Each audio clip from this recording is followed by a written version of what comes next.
Welcome dear rockers, कैसे हैं आप सभी। तो आज हम लेकर आ चुके हैं 2024 में रिलीज हुई एक super Russian science fiction movie जिसका नाम है गेस्ट फ्रॉम द फ्यूचर। हाँ, बहुत ही इंटरेस्टिंग कॉन्सेप्ट है दोस्तों इस मूवी का, तो वीडियो को एंड तक जरूर देखिएगा। तो कहानी की शुरुआत में निकोलाई नाम के एक हाई स्कूल स्टूडेंट को दिखाते हैं। पता है, जॉन नाम का एक लड़का उसको पकड़ लेता है और धमकाता है कि सच बता वरना धो डालूंगा। तुमने मेरे बारे में बोर्ड में गंदी चीजें क्यों लिखी थी? चुपचाप खुद जाकर मिटा दो वरना बहुत ही बुरा होगा। लेकिन अपना हीरो टच से मस नहीं होता। अचानक वहाँ पे सब कुछ स्लो मोशन में हो जाता है। सिर्फ निकोलाई नॉर्मल होता है और वो कैमरा को देखकर कहता है, हे हाय, मेरा नाम निकोलाई है और ये जॉन जो मुझे मारने की कोशिश कर रहा है उसकी वजह भी मैं ही हूँ। ये जो लड़की है ना, जो हमारी लड़ाई की वीडियो बना रही है, इसका नाम है जोई। एक्चुअली क्या है ना, 5th क्लास से मुझे इस पे क्रश है, लेकिन ये जॉन उसको मुझसे छीन ले गया और अब वो जॉन की गर्लफ्रेंड बन गई है। बस इसीलिए मुझे गुस्सा आ गया और मैंने जॉन के बारे में क्लास के बोर्ड पे अनाप शनाप लिख दिया। बस इसी वजह से मेरे जान के पीछे पड़ा हुआ है। हाँ, लेकिन आप फिक्र मत कीजिए क्योंकि बस थोड़े दिनों की बात है, उसके बाद एलियंस इस धरती पे आ जाएंगे। दोस्तों, इस पॉइंट पर सीन होता है शिफ्ट स्पेस में, जहाँ एक एलियन स्पेसशिप बड़ी तेजी से जा रहा होता है। उसके अंदर ना एक अजीब दिखने वाला एलियन बैठा होता है और अपने साथी एलियंस के साथ बातें कर रहा होता है। तो अचानक एलियंस के रेडियो फ्रीक्वेंसीज में एक आवाज आती है कि अबे कहाँ गया तू, मुझे बचा ले यार, ये लोग मुझे शूट करने जा रहे हैं। एलियन हैरान होते हैं कि ये आवाज आ कहां से रही है और तब उसके फोकस में आती है पृथ्वी। यहाँ से सीधे निकोलाई के फ्रेंड एरिक को दिखाते हैं और यहाँ फिर निकोलाई का वॉइस ओवर शुरू होता है। हाँ, ये मेरा फ्रेंड है एरिक, ये पबजी के पीछे पागल हुआ है और इसी गधे की फ्रीक्वेंसी की वजह से एलियंस को हमारे पृथ्वी के बारे में पता चल गया। लेकिन खुशकिस्मती से वो एलियंस पृथ्वी और इंसानों को मिटाने के बजाय यहाँ की हालात सुधारने की कोशिश करने लगे। साइंस, टेक्नोलॉजी और मेडिसिन, इन सब चीजों में एलियंस हमसे कई ज्यादा आगे जा चुके थे। एलियंस की बदौलत उनके स्टार फेडरेशन में पृथ्वी को भी एक मेंबर बना दिया गया। लेकिन एक एलियन पायरेट्स गैंग है जिसका नाम गैरेट है, उस गैंग का मतलब, और उस गैंग का लीडर है ग्लॉट। उसने इसी टेक्नोलॉजी की मदद से पृथ्वी पर कब्जा करने की कोशिश की। उसका एक राइट हैंड एलियन भी है जिसका नाम है कैप्टन थॉमस, और ग्लॉट के पास कॉस्मियन नाम का एक सुपर पावर है जिसकी मदद से वो 100 साल से पहले के वक्त में टाइम ट्रेवल करके जा सकता है। लेकिन पायरेट्स की इस बुरी शक्ति का सामना करने के लिए मार्गरेट नाम की एक वीर अपनी सेना की मदद से पायरेट्स के साथ खूब लड़ती है। अंत में जीत मार्गरेट की होती है और ग्लॉट का कॉस्मियन उससे छीन लिया जाता है और ग्लॉट को एक हाई सिक्योरिटी जेल में बंद कर दिया जाता है। लेकिन जीत हासिल करने के बावजूद मार्गरेट की मौत हो गई थी, ऐसा माना जाता है, लेकिन आज तक उसकी लाश नहीं मिली। इस दुनिया में मार्गरेट को कोई मिस करेगा भी या नहीं, ये तो मैं नहीं जानता, लेकिन एक लड़की है जिसे मैं बहुत ही मिस करूंगा। दोस्तों, ये सब वॉइस ओवर में कहकर निकोलाई अपने बेड पे लेटता है और यहाँ कहानी शिफ्ट होती है 2024 से 2124 में, यानी कि 2024 टू 2124 में, 100 साल के बाद। और उस टाइम में रहती है अपनी कहानी की हीरोइन, नाम है एलिस। 100 साल पहले निकोलाई जिस स्कूल में, जिस क्लास में पढ़ता था, उसी क्लास में फ्यूचर में यानी 2124 में पढ़ रही है ये एलिस। 100 साल पहले एलियंस ने पृथ्वी को अपने स्टार फेडरेशन में शामिल किया था, जिसकी वजह से पृथ्वी पर एलियंस और इंसान के बच्चे साथ में पढ़ते हैं। एलिस के पास एक गैस एलियन बैठा होता है जिसका असर नहीं, एक गैस चैम्बर है। वो एलिस को प्रपोज कर देता है दोस्तों, लेकिन एलिस उसे रिजेक्ट कर देती है तो बेचारा उदास हो जाता है। तो एलिस कहती है, मैं तुम्हें इसलिए रिजेक्ट नहीं कर रही क्योंकि तुम एक गैस एलियन हो, बल्कि इसके कुछ और रीजंस हैं जो मैं तुम्हें अभी बता नहीं सकती। क्लास के बाद दोस्तों एलिस घर जाती है जो कि हाईटेक सिस्टम से चलता है। इनकी मदद के लिए एक रोबोट भी है। एलिस उससे कहती है, आज फाइटिंग प्रैक्टिस के लिए मैं नए ब्रेसलेट्स भी लेकर आई हूँ, चलो थोड़ी फाइट हो जाए। तो दोनों पास ही के जंगल में जाते हैं जहाँ रोबोट होलोग्राम से 3 पायरेट्स को क्रिएट करता है जिनके साथ एलिस फाइटिंग शुरू करती है। एलिस तो काफी अच्छा लड़कर 2 पायरेट्स को मार डालती है, लेकिन अचानक तीसरा उस पर हमला कर देता है। फिर तो रोबोट एलिस को चढ़ाता भी है कि लगता है तुम्हें और ट्रेनिंग की जरूरत है। तो एलिस भी गुस्से में कहती है कि ज्यादा चलने लगी है तुम्हारी जबान है, कहकर वो उस होलोग्राम पायरेट से लड़ना शुरू करती है। लेकिन तब उसके पापा बीच में आ जाते हैं और पापा की नाक में चोट लग जाती है। फिर क्या था, एलिस पापा की मरहम पट्टी करती है। पापा कहते हैं कि ये क्या चल रहा है एलिस, मैंने कितनी बार कहा है कि तुम कभी फाइट मत करना और ना ही उसकी प्रैक्टिस करना। तो एलिस बताती है कि मुझे मॉस्को की आर्मी को ज्वाइन करके इस दुनिया को पायरेट से बचाना है पापा। तो पापा भी कहते हैं कि बेटा, तुम्हारी माँ मार्गरेट भी इसी तरह दुनिया को बचाते बचाते चली गई और यहाँ पे पता चलता है एलिस कोई और नहीं, मार्गरेट की बेटी है, जो शुरू में दोस्तों पायरेट्स और गॉड से लड़कर उनसे जीती थी, वही मार्गरेट, याद होगा आपको। एलिस कहती है, पापा आपको कैसे पता माँ मर चुकी है, उनकी तो लाश भी नहीं मिली ना, मुझे तो लगता है कि माँ पास्ट में फंसी हुई है। पापा कहते हैं तुम जरूर पागल हो गई हो बेटी, क्योंकि अगर तुम्हारी माँ पास्ट में होती तो वो जरूर हमें कांटेक्ट करने के लिए कुछ ना कुछ जरूर करती। फिर क्या था दोस्तों, एलिस पापा को घर के बीचों बीच एक बड़े पेड़ के पास लेके जाती है जिसपे एक हार्ट सिंबल तराशा गया होता है। एलिस कहती है ये सिंबल इस पेड़ पे नहीं था और हमने भी नहीं बनाया, जरूर माँ ने पास्ट में इसी पेड़ पे ये सिंबल बनाया है। पर पापा क्या है दोस्तों, यकीन करना ही नहीं चाहते। तो एलिस भी गुस्से में जाकर बेड पे लेट जाती है और तब रोबोट वहाँ पे आता है। तो एलिस कहती है तुम मेरे लिए हमारे प्रेजेंट और पास्ट की वो सारी फोटोज दिखाओ जो एक दूसरे से मैच करते हैं प्लीज। और फिर रोबोट की मदद से एलिस को ये पता चल जाता है कि बिल्कुल उसकी माँ जैसी दिखने वाली एक टीचर जिसका नाम है रीता, वो 2024 में स्कूल में पढ़ा रही है। लेकिन एलिस की माँ का नाम तो मार्गरेट है। फिर भी एलिस को लगता है कि हो ना हो यही मेरी माँ है जो पास्ट में किसी दूसरे नाम से रह रही है। और अब 2024 में निकोलाई को दिखाते हैं जो जॉन की मार खा रहा है दोस्तों। तब रीता नाम की वो टीचर जिसे फ्यूचर से एलिस ने देखा था, वो वहाँ पे आके लड़ाई को रोक देती है। फिर निकोलाई की माँ प्रिंसिपल से बात करके उसको लेने के लिए आई होती है। वो निकोलाई को खूब डांटती भी है और कहती है कि बेटा आज से तुम्हारा फोन, वीडियो गेम सब कुछ खत्म, और जो बोर्ड पर तुमने बकवास लिखा है वो तुम खुद मिटाओगे वरना घर मत आना। फिर क्या था, निकोलाई और एरिक मिलकर बोर्ड को मिटाने की कोशिश करते हैं लेकिन वो मिटता ही नहीं। तो निकोलाई एरिक से पूछता है कि अबे तूने मुझे क्या दिया था। वो कहता है यार सॉरी, मैंने मार्कर इंक और फेविक्विक्स दोनों को मिक्स करके तुम्हें दे दिया और तुमने उसी से लिखा। निकोलाई कहता है कि यार तू ना मेरा दोस्त नहीं दुश्मन है। अब चल रीता टीचर के कमरे से कोई केमिकल निकाल लाते हैं, शायद उसी से मिट जाए। पर दरवाजा तो लॉक्ड है। तो निकोलाई जोर का धक्का मारता है और वो खुल जाता है। वहाँ अंदर वो केमिकल ढूंढते हैं लेकिन कुछ हाथ नहीं लगता और तब एक ग्लास आइटम नीचे गिरता है लेकिन वो नहीं टूटता। निकोलाई दूसरा ग्लास आइटम भी नीचे डालता है, वो भी नहीं टूटता।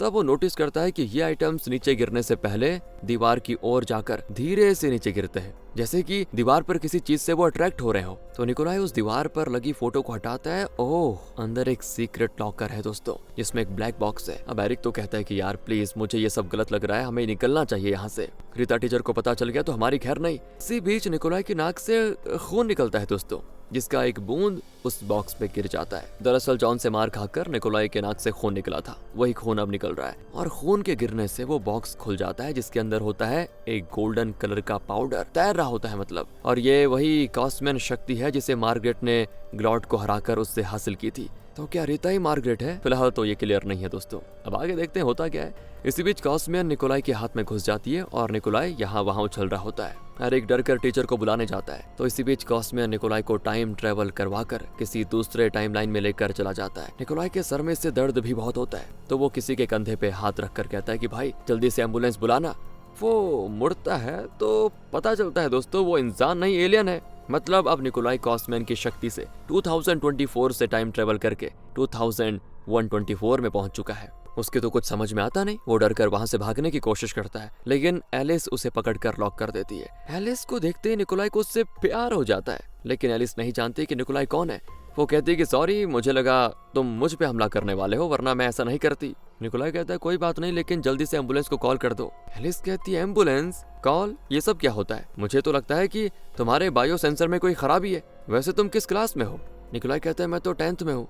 अब एलिस चौंक जाती है कि मैं खुद 10th ही में पढ़ती हूँ, मैंने तो तुम्हें कभी देखा नहीं। तो सबूत के तौर पर निकोलाई उसको अपना आईडी दिखाता है जिसमें साल होता है 2024। तो एलिस निकोलाई को अकेले में ले जाकर कहती है देखो मुझे लगता है तुम टाइम ट्रेवल करके 100 साल के बाद 2124 में आ चुके हो। अपने आसपास देखो तब तुम्हें मेरी बातों पे यकीन होगा।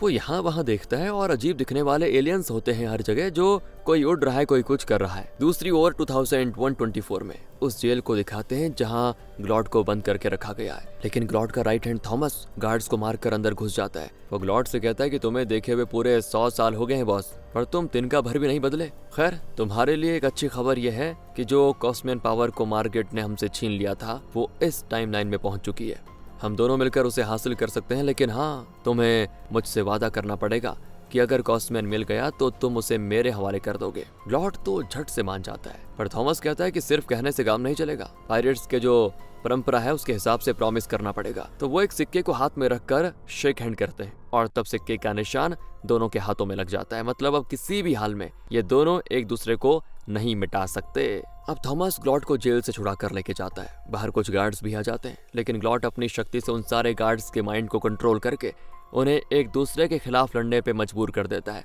और वो आपस में लड़ जाते हैं। दूसरी ओर निकोलाई को जब होश आता है तो रोबोट को देखकर उसकी हालत खराब। एलिस उसके लिए खाना लाते हुए कहती है डरो मत, ये रोबोट हमारे घर का नौकर है और इसे पापा ने बनाया है। निकोलाई कहता है अगर सच में ये 2124 है तो मुझे एक बात बताओ, 2024 में दुनिया में गर्मी काफी बढ़ गई थी, मतलब अभी तक तो पृथ्वी को मिट जाना चाहिए था, लेकिन अब पृथ्वी इतनी बढ़िया कैसे हो गई है? तो एलिस कहती है हमने पूरी दुनिया को आर्टिफिशियल बना डाला, तापमान को भी हम कंट्रोल कर सकते हैं। ये कहकर वो निकोलाई को छत पे लेके जाती है और उससे ये नए आर्टिफिशियल और खूबसूरत दुनिया दिखाती है। इसी बीच एलिस के पापा घर आ जाते हैं तो रोबोट तो एकदम चुगलखोर की तरह पापा को बता देता है कि बॉस, तुम्हारी बेटी अपने बॉयफ्रेंड को लेकर आ गई है घर में।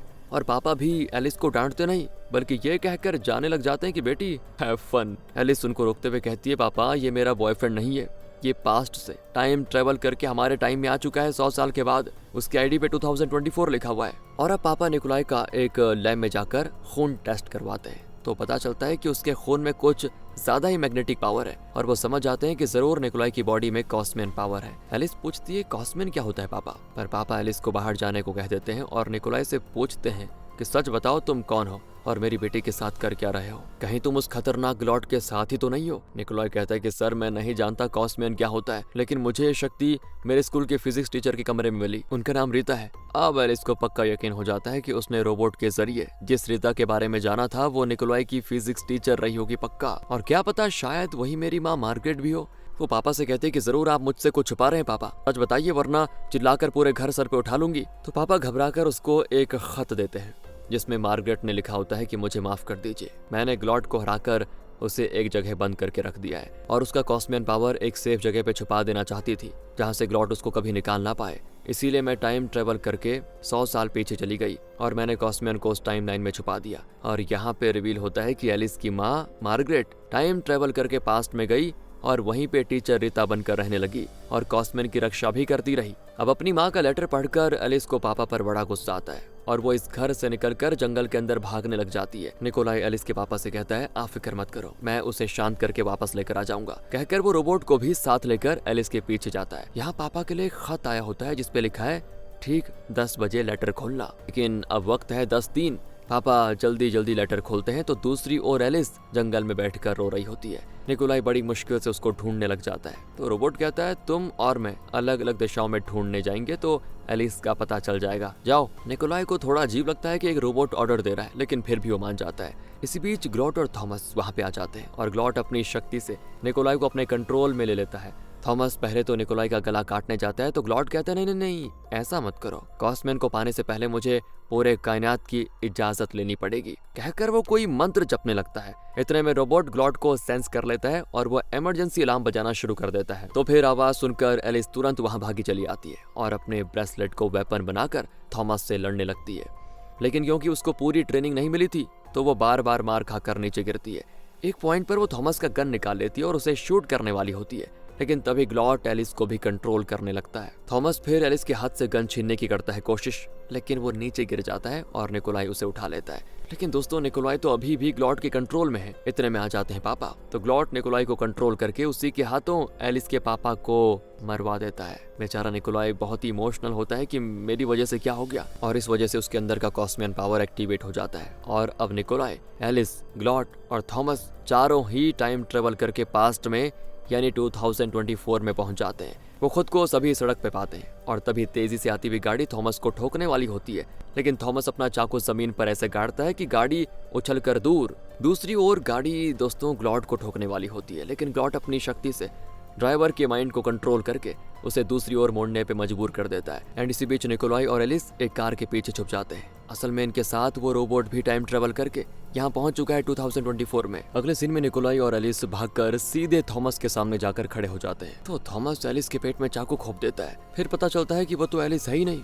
बल्कि रोबोट ने एलिस जैसा एक होलोग्राम बनाया था। और जब होलोग्राम्स गायब हो जाता है तो थॉमस गुस्से में उस रोबोट के ही 2 टुकड़े कर देता है। और यहाँ ब्रिज पर छुपे हुए निकोलाई और एलिस ये सब देख रहे होते हैं। इसके बाद निकोलाई एलिस को अपने घर लेकर जाता है और कहता है कल सुबह हम तुम्हारी माँ से मिलेंगे। कॉस्मियन हाथ से निकल जाने की वजह से थॉमस से गुस्से में ग्लॉट पर बरस पड़ता है कि तुम अगर मेरी मदद कर देते तो हम कॉस्मियन को हासिल कर पाते, पर तुम चाहते ही नहीं कि कॉस्मियन मुझे मिले, तुम तो मुझे खत्म कर देना चाहते हो। ग्लॉट कहता है पागल मत बनो, हमने जो शपथ ली है उसके हिसाब से ना मैं तुम्हारी जान ले सकता हूँ और ना तुम मेरी। वैसे भी शपथ वाले सिक्के का निशान हम दोनों के हाथ में है, फिर मैं तुम्हें धोखा कैसे दे सकता हूँ। लेकिन अब तुम्हें मुझ पे शक हो ही गया है तो दोनों एक साथ काम नहीं कर पाएंगे हम। तुम अपने तरीके से कॉस्मैन को हासिल करने की कोशिश करो और मैं अपने तरीके से। ये कहकर वो अपने अपने रास्ते हो जाते हैं और तब थॉमस निकोलाई का जैकेट देख लेता है जिसके अंदर उसका आईडी कार्ड होता है और थॉमस बड़ा खुश कि अब निकोलाई मुझसे बच नहीं सकता।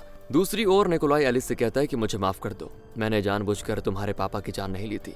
एलिस भी कहती है हाँ मैं जानती हूँ निकोलाई, ग्लॉड तुम्हें ही नहीं मुझे भी कंट्रोल कर रहा था। फिर निकोलाई एरिक के घर जाकर उसे एलिस के बारे में, अपने टाइम ट्रेवल के बारे में पूरी कहानी बताता है। एरिक कहता है कल वीडियो गेम खेलने आ जाना और निकोलाई चिढ़कर कहता है यार मेरी जान पे जान बनाई है और तुझे वीडियो गेम की पड़ी हुई है तो खुद ही खेल लेना। फिर वो दोनों निकोलाई के घर जाते हैं। निकोलाई की माँ पूछती है बेटा ये लड़की कौन है, तो वो कहता है ये मेरी क्लासमेट है माँ, ये अपनी कार कीज भूल आई है इसलिए आज रात ये हमारे घर में रहेगी, कल सुबह होते ही चली जाएगी। उसकी माँ को हंसी आ जाती है कि बेवकूफ की गर्लफ्रेंड भी है क्या। खैर कुछ भी हो, मेरा बेटा पूरी तरह से लूजर नहीं हो सकता। ये सोचकर माँ दोनों को अंदर बुला लेती है। फिर निकोलाई एलिस को अपने कमरे की चीजें दिखाता है और उसके लिए एक रैप सॉन्ग भी गाता है जो एलिस को बड़ा मस्त लगता है। उसे स्माइल करके देख निकोलाई उसे किस करने जाता है लेकिन एलिस की तरफ से कोई रिएक्शन नहीं आता और यहाँ पे निकोलाई की बड़ी इंसल्ट हो जाती है।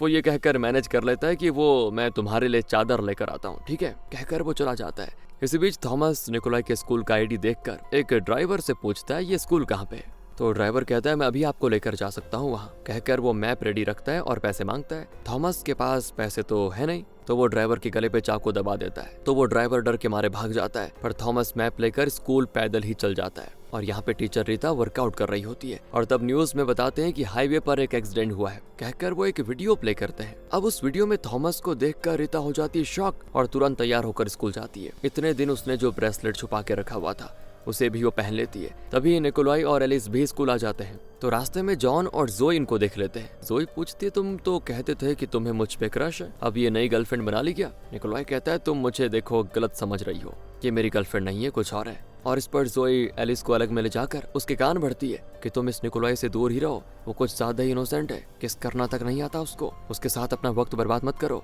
मैं तुम्हारे भले के लिए कह रही हूँ। तभी दोस्तों निकोलाई रीता को देख लेता है और भाग कर जाता है और कहता है कि मैं आप ही को ढूंढ रहा था टीचर, आपके कमरे में जो कॉस्मैन पावर था वो मैंने ले लिया था और तो और उसकी मदद से मैं टाइम ट्रेवल करके फ्यूचर में भी गया और अभी लौटा हूँ बस। सुनकर रीता तो चौंक जाती है और तब एरिक बीच में आकर कहता है कि तुमने इनको ये तो नहीं बताया होगा कि तुम इनकी बेटी एलिस को भी यहाँ पे लेके आए हो। और तब थॉमस आ जाता है और सिक्योरिटी को पीट रहा होता है। वो रीता को भी देख लेता है दोस्तों और कहता है अरे मार्गरेट तुम तो बिल्कुल भी नहीं बदली, पिछली बार तो तुमने मेरे बॉस ग्लॉड को हरा दिया और उसे कैद करके रखा, पर इस बार ऐसा नहीं होगा क्योंकि मैं तुम्हारी जान लेकर रहूंगा। कहते कहते वो इमरजेंसी अलार्म ऑन कर देता है जिसकी वजह से स्टूडेंट्स भाग जाते हैं और तब मार्गरेट जो इतने दिन रीता बनकर रही वो अपना ब्रेसलेट पहनकर लड़ने के लिए मैदान में उतरती है। एलिस और बाकी लोग छुपकर ये सब देख रहे होते हैं। एलिस अपनी माँ की मदद करने तो आती है और माँ बेटी यहाँ बहुत टाइम के बाद एक दूसरे को देखते हैं। दोनों मिलकर थॉमस को पीटती हैं और फिर एक क्लासरूम में जाकर लॉक कर लेते हैं। थॉमस तो चिल्लाता है कि दरवाजा खोलो, तुम लोग मुझसे बच नहीं सकते। इतना ही नहीं दोस्तों, वो दीवार में अपनी तलवार घुसाकर अंदर आने की कोशिश करता है और अब यहाँ से बचने के लिए निकोलाई को कैसे भी करके अपने अंदर की कॉस्मैन पावर को यूज करना पड़ेगा। लेकिन दिक्कत यह है उसे एक्टिवेट करने के लिए उसे थोड़ा इमोशनल होना पड़ेगा। जैसा कि पिछली बार एलिस के पापा को शूट करने के बाद वो इमोशनल हुआ था, तभी जाकर वो कॉस्मैन एक्टिवेट हुआ था। अब निकोलाई को इमोशनल करने के लिए ये लोग उसे कस के चाटा मारते हैं पर बात नहीं बनती। इसी बीच थॉमस दीवार में छेद करके अंदर घुस आया होता है और मार्गरेट उससे लड़ ही रही होती है। एलिस एक बार फिर अपनी माँ को खोना नहीं चाहती और उन्हें बचाने के लिए वो निकोलाई को लिप किस कर देती है, जिसकी वजह से वो कुछ ज्यादा ही इमोशनल हो जाता है और वहाँ पे टाइम पोर्टल क्रिएट होता है और फ्यूचर में जाने से पहले मार्गरेट थॉमस का एक हाथ काट कर उसे उस कमरे से बाहर फेंक देती है। और ठीक उसी वक्त ये सभी टाइम ट्रेवल करके फ्यूचर में यानी 2124 में आ जाते हैं। माँ बेटी एक दूसरे से लिपट कर रोती भी हैं कि आखिर हम फ्यूचर में सेफ पहुंच गए। तब बाहर कोई आवाज सुनकर ये लोग देखते हैं तो पता चलता है कि ये 2124 जैसी खूबसूरत दुनिया नहीं है बल्कि कोई कचड़े का ढेर दिखता है। निकोलाई और एलिस चौंक जाते हैं कि 2124 कितना खूबसूरत था, अचानक क्या हो गया। और तब मार्गरेट रिवील करती है कि ये सब निकोलाई के फ्रेंड एरिक की वजह से हुआ है। तो एरिक चौंक कर पूछता है मैंने क्या कर दिया। मार्गरेट कहती है कि ज्यादा मत बनो, मैं तुम्हारा फ्यूचर देख चुकी हूँ, समझे। आज तुम्हें स्कूल आना ही नहीं चाहिए था, तुम्हें तो घर बैठकर वीडियो गेम खेलना था, क्योंकि उसी फ्रीक्वेंसी को डिटेक्ट करके एलियंस पृथ्वी पर पहुंचे होंगे और उन्होंने फिर पृथ्वी को अपने स्टार फेडरेशन में शामिल करके इसे स्वर्ग जैसा सुंदर बना दिया होगा। पर तुम स्कूल आ गए, इस वजह से ना एलियंस को पृथ्वी का पता चला होगा और ना पृथ्वी स्वर्ग बनी। मुझे तो लगता है कि ग्लॉड तुम्हारे घर में बैठा एलियन से कम्युनिकेट कर रहा है और उसी ने पृथ्वी पर कब्जा करके रखा हुआ है, इसलिए पृथ्वी की ये हालत हो चुकी है। इतने में वहाँ पे एक रोबोट आता है दोस्तों। ये एलिस का वही रोबोट है, पर थॉमस ने तो रोबोट को डिस्ट्रॉय कर दिया था ना, फिर ये यहाँ पे कैसे आया ये तो फिलहाल पता नहीं, शायद आगे पता चलेगा। खैर, अब रोबोट इनको एक कमरे में लेके जाता है जहाँ थॉमस बैठा होता है। हालांकि ये लोग उसको पास्ट में छोड़ आए थे अभी। बाकी दोस्तों अभी आप नहीं समझे तो बाद में समझ आ जाएगा। अभी फिलहाल ये लोग उससे लड़ने लग जाते हैं, लेकिन वो कहता है मैं लड़ने नहीं आया हूँ, मैं सुधर चुका हूँ और इस छोटे रोबोट को भी मैं नहीं बनाया, मैं आपके साथ हूँ, आपके खिलाफ नहीं। मार्गरेट कहती है हम तुम पे यकीन क्यों करें? तो थॉमस बताता है कि ग्लॉट ने मुझसे झूठा वादा किया था कि वो मुझे कॉस्मैन दिलाएगा, लेकिन अब वो अपने वादे से मुकर गया है और उसने एलियन से कम्युनिकेट करके पूरी पृथ्वी को अपने कब्जे में ले लिया है। लेकिन मैं चाहकर भी उसका खात्मा नहीं कर सकता, लेकिन आप उसका खात्मा कर सकते हैं, इसीलिए मैं 100 सालों से यहाँ इंतजार कर रहा हूँ आपका। ये लोग भी उस पर यकीन कर लेते हैं दोस्तों। अब वो 100 साल क्यों कह रहा है पता है ना दोस्तों आपको? क्योंकि ये लोग तो टाइम ट्रेवल करके आए 2124 में, लेकिन ये 2024 से अभी तक जी के आया है। फिर वो मैप पर एक लोकेशन दिखाता है और बताता है कि हफ्ते में एक बार ग्लॉट 1 घंटे के लिए इस लोकेशन पे आता है, वहाँ पे हम उसका खात्मा कर सकते हैं। फिर वो अपने पास रखे हुए कुछ पुराने वेपन्स भी दिखाता है। निकोलाई कहता है कि इन बॉम्ब्स की मुझे जरूरत नहीं है, मेरे लिए तो ये रस्सी काफी है। फिर एलिस और निकोलाई के बीच जरा रोमांस होता है और दोनों किस करते हैं। तब मार्गरेट आकर कहती बेटा रोमांस बाद में करना, फिलहाल युद्ध होगा। एलिस तुम यहीं पे रहकर अपने फ्रेंड्स की सुरक्षा करो, मैं निकोलाई और थॉमस मिलकर ग्लॉट के खिलाफ देखेंगे। उनके जाने के बाद एरिक पूछता है कि यार एक बात मेरी समझ में नहीं आ रही, अगर फिलहाल पूरी पृथ्वी ग्लॉट के कब्जे में है तो थॉमस जो 100 साल से यहीं पे है उसे तो अभी तक ग्लॉट ने ढूंढ लिया होगा, राइट? हाँ यार, इस एंगल से तो हमने सोचा ही नहीं। थॉमस ने बताया था कि जब तक थॉमस जिंदा है तब तक ग्लॉट कॉस्मैन को हासिल नहीं कर सकता और इनके प्रॉमिस के मुताबिक ग्लॉट थॉमस की जान भी नहीं ले सकता। मतलब ये सब कुछ निकोलाई को खत्म करने के लिए ग्लॉट की चाल होगी। ये सच जानकर ये लोग हाथ लगा वेपन लेकर निकोलाई को बचाने के लिए निकल पड़ते हैं। दूसरी ओर निकोलाई मार्गरेट से कहता है कि आंटी जी, जब एक ग्लॉट वाला लोचा खत्म हो जाएगा ना, तब क्या आप अपनी बेटी को मेरे साथ भेजेंगी डेट पे? मार्गरेट हंसती है कि हाँ क्यों नहीं, लेकिन तुम्हें और एलिस को अपने अपने टाइमलाइन में रहना पड़ेगा। ऐसा क्यों आंटी? वो इसीलिए कि टाइम का सीधा बहाव होता है, उसमें कोई अड़चन नहीं आनी चाहिए, और अगर अब तुम एलिस के साथ रहोगे तो फ्यूचर में एलिस की कोई लाइफ ही नहीं रहेगी। ये टाइम ट्रेवल काफी खतरनाक चीज होती है। इस पे निकोलाई कुछ कह नहीं पाता। इतने में ग्लॉट के ढेरों पायरेट्स आ जाते हैं और घमासान लड़ाई होती है। वो समझ जाते हैं कि ग्लॉट का ये एक ट्रैप था, पर इतने में एलिस और दूसरे फ्रेंड्स आ जाते हैं और थॉमस के कमरे में जो बॉम्ब्स थे उन्हें लाकर यहाँ पर फेंक देते हैं। अब इससे होता यह है कि पायरेट्स में से आधे तो यूं ही मर जाते हैं। ब्लास्ट में एक बहुत ही बड़ा टावर नीचे गिर जाता है, लेकिन इससे पहले कि टावर निकोलाई के फ्रेंड्स पर गिरता, निकोलाई उनको लेकर टाइम ट्रेवल करके उन्हें पास्ट में छोड़कर वापस फ्यूचर में आ जाता है, क्योंकि एलिस को उसकी मदद की जरूरत है। लगता है दोस्तों अब निकोलाई कॉस्मैन की मदद से टाइम ट्रेवल करने में बिल्कुल माहिर हो गया है। निकोलाई एलिस को लेकर वहां से भागता है पहले। दूसरी ओर मार्गरेट थॉमस से लड़ रही होती है। हाँ, थॉमस को अंदाजा हो जाता है कि ग्लॉट कैसे भी उसको मार डालेगा। वो फैसला करता है कि मेरी जान तो जाएगी, बेकार में मार्गरेट क्यों मरे। इसीलिए वो मार्गरेट से लड़ता है ताकि उसे बंद कर सके दरवाजे के अंदर, और फिर थॉमस अकेले ही दुश्मन से लड़ता है। मार्गरेट तो बच जाती है, लेकिन यहाँ पायरेट्स के हमले से थॉमस बुरी तरह घायल हो जाता है। और फिर ग्लॉट आकर कहता है कि तुम्हें क्या लगा मैं कॉस्मैन को इतनी आसानी से तुम्हारे हवाले कर दूंगा? थॉमस कहता है तुमने अपना वादा तोड़ा है। इसी बीच बेचारा थॉमस मर जाता है और ग्लॉट देखता है कि उसके हाथ पे जो सिक्के का निशान था वो अब गायब हो जाता है। मतलब अब ग्लॉट कभी भी निकोलाई के अंदर जो कॉस्मैन पावर है उसे निकाल पाएगा आराम से। पास्ट में सारे फ्रेंड्स एरिक के घर आते हैं और वहाँ ग्लॉट बैठा होता है। वो इन सब के माइंड को कंट्रोल करके इनका बड़ा बुरा हाल कर रहा होता है। दूसरी ओर दोस्तों निकोलाई और एलिस मार्गरेट के पास पहुंच जाते हैं। कॉस्मैन पावर की मदद से वो पास्ट में उनके फ्रेंड्स को देख पाते हैं और वो समझ जाते हैं कि अभी अगर ग्लॉट को रोक दिया तो फ्यूचर एकदम सही होगा। जो ग्लॉट दोस्तों इनके फ्रेंड्स के साथ है वो पास्ट वाला है और अभी जो लड़ रहा है ये फ्यूचर वाला। अगर पास्ट वाले को रोक दिया तो फ्यूचर में इस तरह नहीं होगा, समझ गए ना आप? तो मार्गरेट तुरंत वहां जाकर ग्लॉट पे हमला करने लगती है, लेकिन तब ग्लॉट जोए को कंट्रोल करके उसे मार्गरेट से लड़वाता है। दूसरी ओर एलिस पागलों की तरह निकोलाई पर हमला करने लगती है, क्योंकि ग्लॉट दूसरी टाइमलाइन से उसे भी कंट्रोल कर रहा था। एक पॉइंट पर तो निकोलाई की सांसें रुक जाती हैं और वो मर जाता है। ग्लॉट अपनी शक्ति का इस्तेमाल करके निकोलाई के अंदर से कॉस्मैन की पावर निकाल लेता है। तब एलिस ग्लॉट के कंट्रोल से निकलकर निकोलाई को जगाने की कोशिश करती है। वो निकोलाई के सीने पर लगातार पीटती है और उसके ब्रेसलेट की शक्ति से उसके अंदर जान आ जाती है। ग्लॉट कहता है कि तुम्हारी माँ को 100 साल पहले मेरे हाथों मर जाना चाहिए था, लेकिन वो बच गई, लेकिन किस्मत ने उसे फिर मेरे सामने लाकर खड़ा कर दिया। अचानक निकोलाई ग्लॉड का ध्यान भटकाने की कोशिश करता है और कहता है कि मुझे लगता है कि इस लड़ाई में तुम मरने वाले हो। ग्लॉड कहता है कि ऐसा हो ही नहीं सकता, क्योंकि मुझे अच्छी तरह याद है कि पास्ट में मैंने मार्गरेट को मार डाला था। निकोलाई हंसता है कि अगर तुमने पास्ट में मार्गरेट को मार डाला तो उनकी बेटी एलिस अब यहाँ होती नहीं ना। लगता है तुम्हारा सर फिर गया है। तुम्हारे गले में जो निशान है वो कुछ देर पहले नहीं था। मुझे तो लगता है कि ये निशान तुम्हारा गला कटने से लगा है और इसीलिए कह रहा हूँ कि तुम मरने वाले हो पास्ट में। वहीं मर जाओगे तो यहाँ भी खत्म हो जाओगे। और तब ग्लॉड कहता है कि तुम्हें गलत साबित करने के लिए मेरे पास एक तरकीब है। अब ये तीनों फ्यूचर से प्रेजेंट में आ जाते हैं, वो भी उसी लोकेशन पे जहाँ पे ग्लॉड था।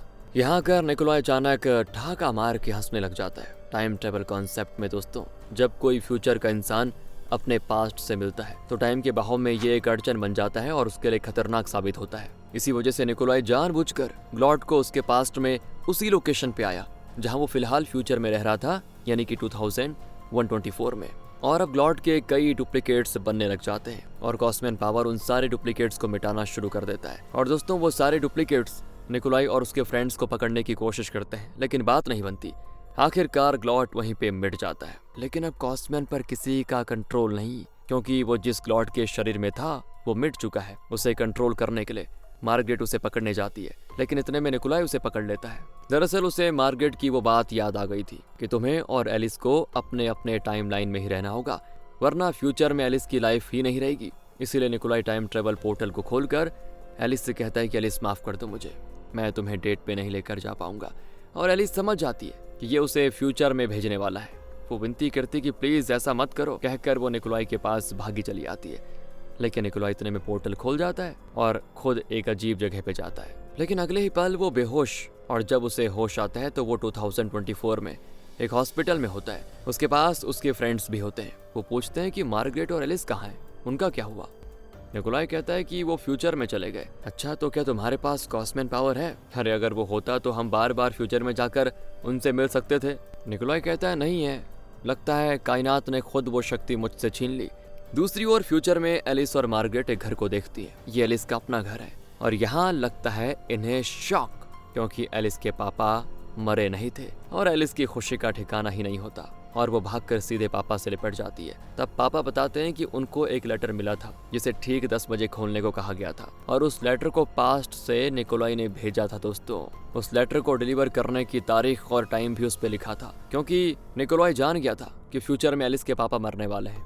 इसलिए उन्हें बचाने के लिए उसने वो लेटर उनके नाम भेजा था। ये बात समझकर पापा ने रोबोट की मदद से अपने जैसा एक होलोग्राम बनाया और ग्लॉड और थॉमस के सामने गया। मतलब असली पापा नहीं गए, होलोग्राम गया वहां पे, और जो मरा वो भी होलोग्राम मरा। और पास्ट में एरिक की वीडियो गेम फ्रीक्वेंसी की मदद से एलियंस ने पृथ्वी का पता लगा लिया। मतलब अब एलियंस पृथ्वी को खूबसूरत बनाएंगे और ये दुनिया नहीं मिटेगी। पर निकोलाई एलिस को भुला नहीं पाता। फ्यूचर में जिस जगह पे एलिस का घर बनने वाला होता है, निकोलाई उस जगह जाकर एक पेड़ लगाता है और उस पे हार्ट सिंबल बना देता है। इस सिंबल को फ्यूचर में देखकर एलिस भी इमोशनल। दोनों एक तो नहीं हुए, लेकिन इनके बीच प्यार वैसा का वैसा ही है दोस्तों। और इसी के साथ ये कहानी यहाँ पे खत्म हो जाती है। ताकि आप बताइए, थोड़ी सी कंफ्यूजन हो सकती है, बाकी ज्यादा तो नहीं। कैसी लगी आपको? अच्छी लगी तो लाइक करें। बाकी मिलते हैं अगली वीडियो में। Thanks for watching.